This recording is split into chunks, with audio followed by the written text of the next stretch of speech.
Hey guys, and welcome back to my channel. Today I have the C8 Corvette. This is one of the most anticipated cars of the year, and I have it. So I'm extremely excited. This is the first Corvette ever to have its engine in the back.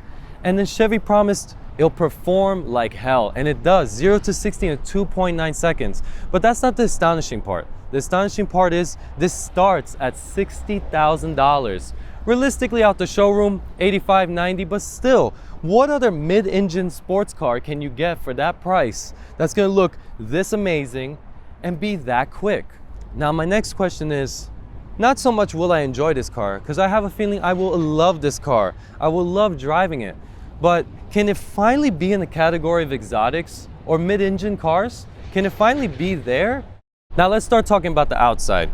I know right away you're gonna see the Vossen rims. And that's because the owner who let me have it is sponsored by them. So ignore that because everything else is in fact stock. And this car looks extremely stunning. There's no doubt about it. Everywhere I went, people loved it. People were taking pictures. No one even knew it was a Corvette. So they're doing their job very well. But there was something bothering me. I couldn't figure it out. In the back of my mind, like, yeah, it's beautiful, but yeah, it looks good, but, and it's the fact that it's not original. See, this reminds me of a Grand Theft Auto car, bits and pieces from different other cars. And look at the front. This reminds me of an Aventador, and I don't think it really needed those creases. It doesn't follow the body. The whole side looks like a McLaren, the back looks like a Camaro, and even the gear selection looks just like Lamborghini's gear selection. But I will admit, even though I know that and I realize that, it doesn't spoil it for me. It was just, that was the thing that was lingering in the back of my mind. Now, as far as the interior goes, this is where the biggest improvement lies.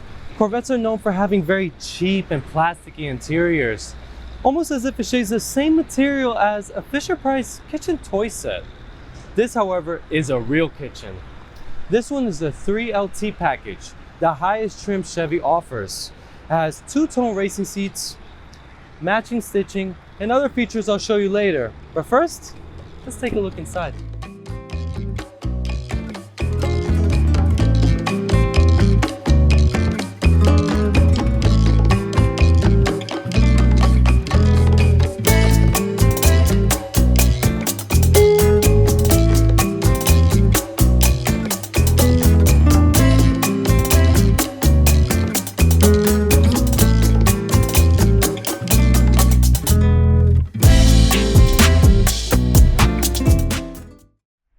And now it's time to check out the glorious 6.2 liter V8. This one comes with the engine appearance package and the Z51 performance package. So you're gonna see carbon fiber trimmings, and the power output is now 495 horsepower and 470 pounds of torque, thanks to its upgraded exhaust. And I know that does not sound like anything compared to its rivals, but trust me, this goes like a jet fighter.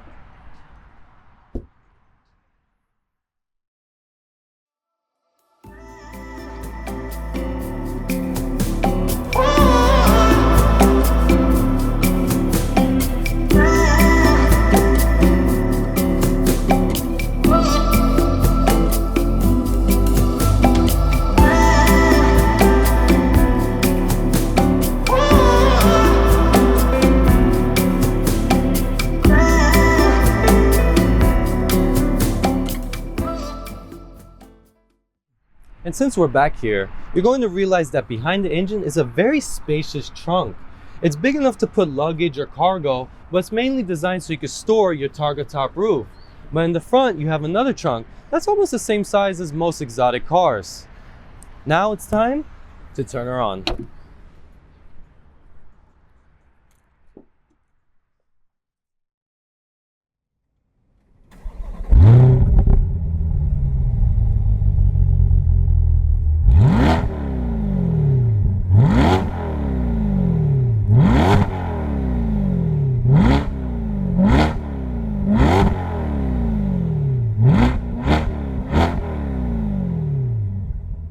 Now to give you a taste of how powerful this car is.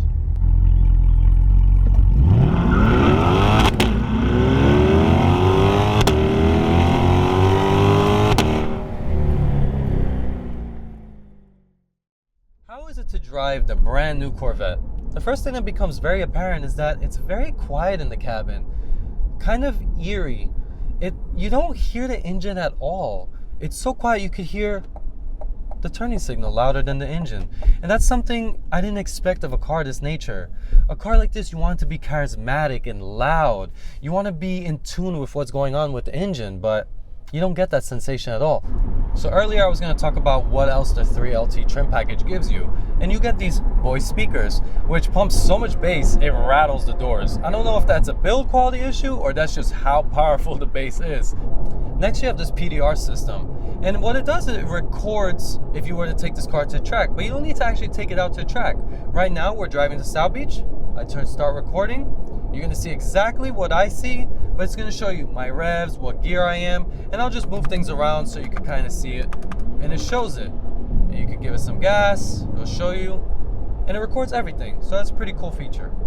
Next, you get this rear view mirror. Typically, it's just a piece of glass, and in these mid-engine cars, you can barely see out the back because what do you see? The engine. In this one, however, if you flip this up, it turns into a very high-definition camera. I can see literally everything behind me. So as far as comfort goes, we just ran over some construction. You expect this car to be very rough and stiff, and it's not to the point that you hurt your back or anything. It's actually quite comfortable at all times. These racing seats, I thought they were gonna hurt my back, but after hours of driving, it's like being in a Cadillac. And the cabin is so spacious. I have so much legroom, so much headroom, and I drive kind of close to the steering wheel, so imagine all the room you could still add if you wanted to. Now, where this car comes to shine is its handling. It handles like a dream. I dare to say it even handles like a Ferrari 488. It's just so sharp and precise. It's such a driver's car. You feel so planted, connected to the road.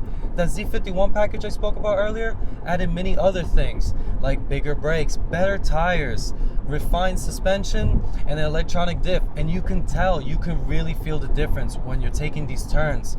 When I took this turn, if I was blindfolded, again, I would think I'm in some sort of Ferrari. I did not expect this good handling.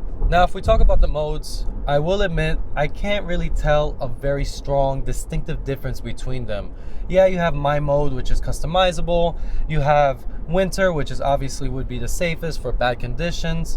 Then you have sport, tour, and track. Track is obviously, race mode. Sport is in between, and tour is cruising. But to be honest with you, all I noticed really is just it gets a little bit louder, but like I said, this car is not even that loud inside, so the modes really make no difference to me. I just leave it in track and I enjoy it as a race car. I want to take a moment to talk about this amazing gearbox. It's an 8-speed dual clutch transmission, and you could downshift, upshift, downshift, downshift, upshift, and it's seamless. It does not hiccup at all. You can beat on it consistently and it'll be smooth throughout. It's one of the best transmissions I've ever had so far. Oof, this car handles so beautifully. It's so planted.